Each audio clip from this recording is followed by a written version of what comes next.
नमस्कार, जय हिंद मेरे प्यारे साथियों। जी हाँ, आप लोगों ने थंबनेल पर बिल्कुल सही देखा है।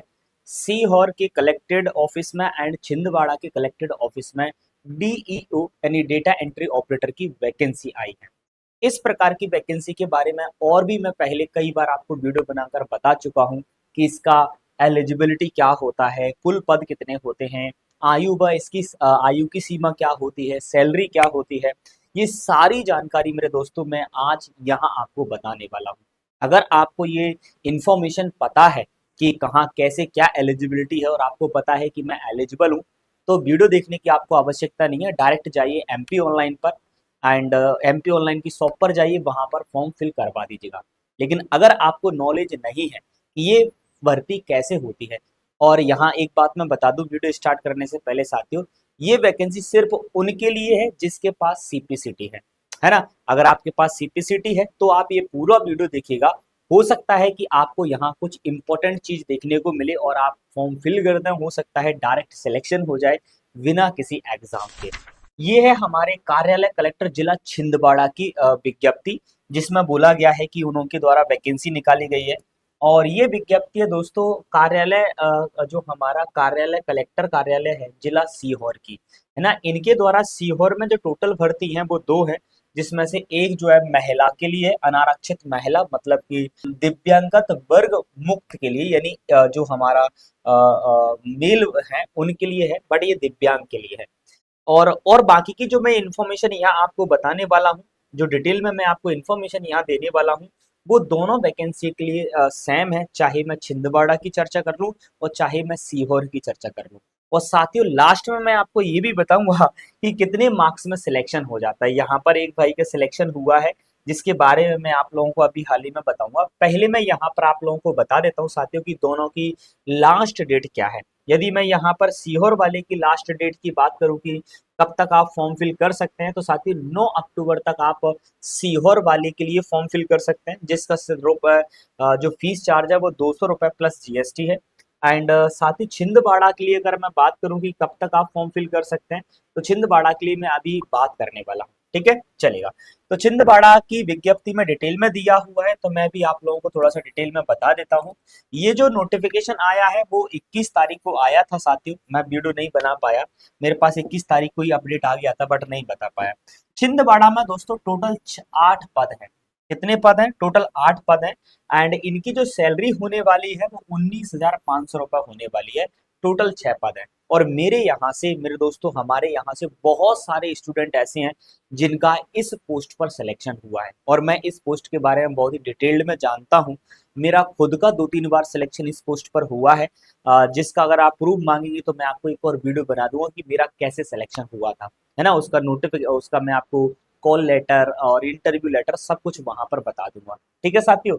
एंड 19,500 सैलरी यहाँ पर। यहाँ देखते हैं किस किस के लिए ये वैकेंसी है साथियों। अनारक्षित वर्ग के लिए एक, ओपन के लिए है और एक महिला के लिए है, यानी दो वैकेंसी है। अनुसूचित जनजाति के लिए मेरे दोस्तों इन लड़कों के लिए दो वैकेंसी है, लड़कियों के लिए एक वैकेंसी है। यानी अनुसूचित जनजाति विकलांग के लिए एक वैकेंसी है, यानी यहाँ पर ओबीसी के लिए कोई वैकेंसी नहीं है। अगर आप अनुसूचित जनजाति से हैं या आप जनरल से हैं तो ही आप यहाँ फॉर्म फिल कर सकते हैं, अदरवाइज आप फॉर्म फिल नहीं कर सकते हैं। और यहाँ पोस्ट का नाम है कार्यालय सहायक सह डेटा एंट्री ऑपरेटर संविदा। और ये जो वैकेंसी होने वाली है साथियों, वो संविदा पर होने वाली है। ठीक है। एंड यहाँ शैक्षणिक अर्हता क्या होना चाहिए, तो यहाँ पर लिखा हुआ है कार्यालय पत्र एवं कार्यालय कार्य को हिंदी एवं अंग्रेजी टंकण में करने की दक्षता होना चाहिए। मतलब कार्यालय में अगर कोई पत्र है तो वो इंग्लिश और हिंदी में टाइप करना आपको आना चाहिए। डेटा फीडिंग का कार्य आपको आना चाहिए। दस्तावेज स्कैनिंग का काम आपको आना चाहिए। एमएस ऑफिस तथा डेटाबेस सॉफ्टवेयर में कार्य करना का आपके पास 3 साल का अनुभव होना चाहिए। और हाँ, अगर आपके पास इन हैंड एक डॉक्यूमेंट जो होता है जहां पर विथ प्रूफ अगर आपके पास अनुभव नहीं है, तो आप ये फॉर्म फिल नहीं कर पाएंगे यार, आपको भगा देंगे। फॉर्म फिल करने से पहले आपको अनुभव बनवाना पड़ेगा, किसी भी संस्था से आप बनवा सकते हैं अगर आपने काम किया है तो। शैक्षणिक योग्यता आपकी 12वीं पास होना चाहिए। इसके साथ साथ में आपको सीपीसीटी क्वालिफाई होना चाहिए। एंड सीपीसीटी क्वालिफाई भी उन्होंने स्पष्ट लिख रखा है कि दोनों सेक्शंस में, मतलब साथियों हिंदी में भी क्वालिफाई होना चाहिए एंड इंग्लिश में भी क्वालिफाई होना चाहिए। ऐसा नहीं है कि हिंदी हिंदी अकेले में अगर आप क्वालिफाई हैं तो यहाँ पर चल जाएगा, नहीं, ये नहीं चलने वाला है।